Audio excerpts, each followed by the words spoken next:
করুণাময়ী bus stand যোগ্য শিক্ষক শিক্ষাকর্মীদের চাকরি বহাল রাখার দাবিতে জমায়েত হয়। আচার্য সদনে ডেপুটেশন জমা দেবে তারা। মাধ্যমিক শিক্ষক ও শিক্ষাকর্মী সমিতি উদ্যোগে তারা করুণাময়ী বাস স্ট্যান্ডের সামনে জমা হয়।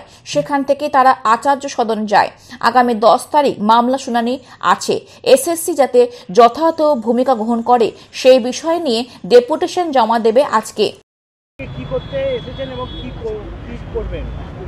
আমরা যেহেতু মাধ্যমিক শিক্ষক এবং শিক্ষাকর্মী সমিতি সুপ্রিম কোর্টে এসএসসি মামলায় আমরা পিটিশনার, তাই সেই হিসাবে আগামী 10ই ফেব্রুয়ারি সোমবার এই সুপ্রিম কোর্টের এই মামলার শুনানি হবে এবং এই মামলার শুনানিতে এসএসসি যাতে যথাযথ ভূমিকা গ্রহণ করে, অর্থাৎ এসএসসি যাতে যোগ্য এবং অযোগ্যের পৃথকীকরণের তালিকা তারা পেশ করে এবং একই সঙ্গে যোগ্যদের চাকরিতে বহাল রাখা, যেটা আমাদের প্রধান দাবি, এই বিষয়ে যথাযথ পদক্ষেপ নেয়।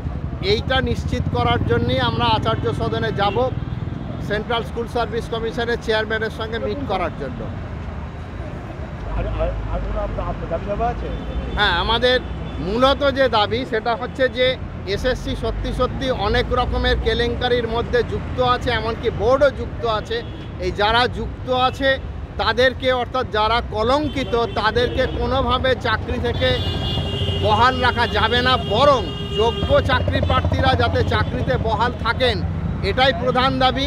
এবং এসএসসি তার এই কেলেঙ্কারির জন্যে নিয়োগ প্রক্রিয়া সম্পূর্ণ স্তব্ধ এবং গোটা পশ্চিমবঙ্গে শিক্ষার পরিকাঠামো সম্পূর্ণ ভেঙে পড়ছে।